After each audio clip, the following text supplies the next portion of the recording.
Welcome to বাঙালি রান্নাঘর। আজ আমি বানাবো প্রেসার কুকারে চকলেট কেক। মাত্র 3টি উপকরণ দিয়ে কীভাবে বাড়িতে নরম ও স্পঞ্জি চকলেট কেক বানানো যায় দেখুন।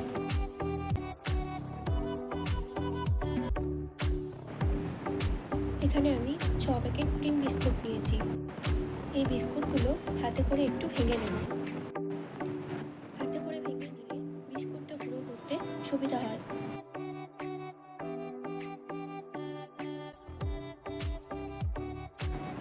বিস্কুটটা আমি মিক্সিতে গুঁড়ো করে নেব।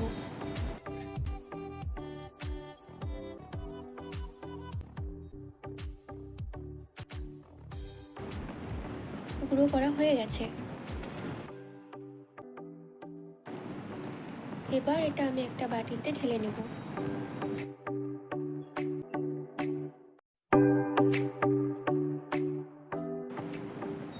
এক কাপ দুধ নিয়েছি। এটা আমি অল্প অল্প করে ঢালবো আর মিশিয়ে নেব। একবারে দুধটা ঢেলে দিলে এটা নরম হয়ে যাবে, তাই অল্প অল্প করে ঢালবো আর মেশাতে থাকবো।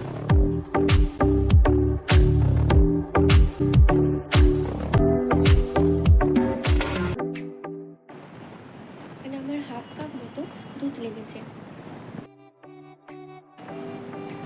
এটা খুব নরমও হবে না, আবার খুব শক্তও হবে না, ঠিক এইরকম হবে।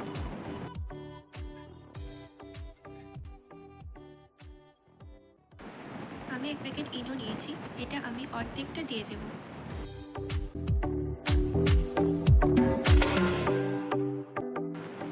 ভালোভাবে মিশিয়ে নেব। একটা বাটিতে তেল ব্রাশ করে নিয়েছি ও একটা পেপার দিয়ে দিয়েছি। বিস্কুট গুঁড়োটা ঢেলে দেব।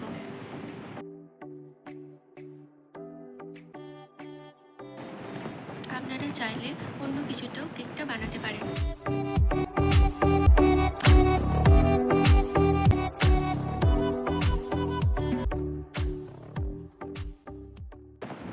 কেকটা ডেকোরেশন করার জন্য আমি কয়েকটা কাজু আর কিশমিশ নিয়ে নিয়েছি।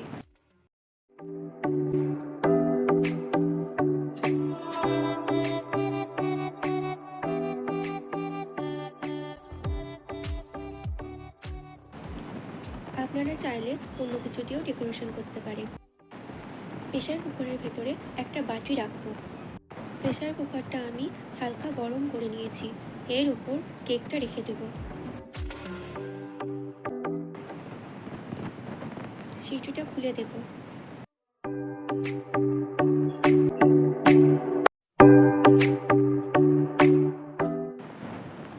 পঁয়তাল্লিশ মিনিট পরে ফিরে এলাম।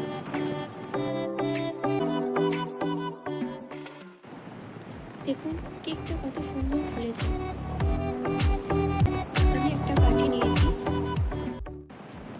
কাঠিটা দিয়ে দেখব কেকটা ঠিকঠাক হয়েছে কিনা। কাঠির গায়ে একটুও লাগছে না, তার মানে কেকটা হয়ে গেছে।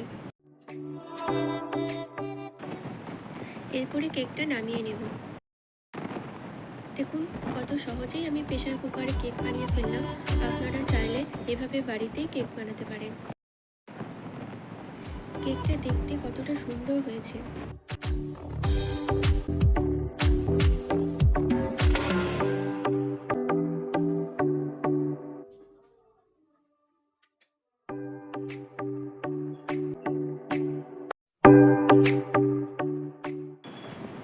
উপরে যে কাগজটা আছে সেটা আমি ছাড়িয়ে নেব।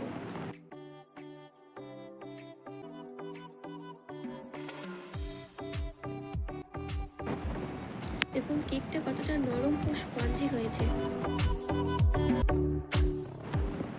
আমার এই কেক বানানোর রেসিপি আপনাদের কেমন লাগলো আমাকে কমেন্ট করে জানাবেন।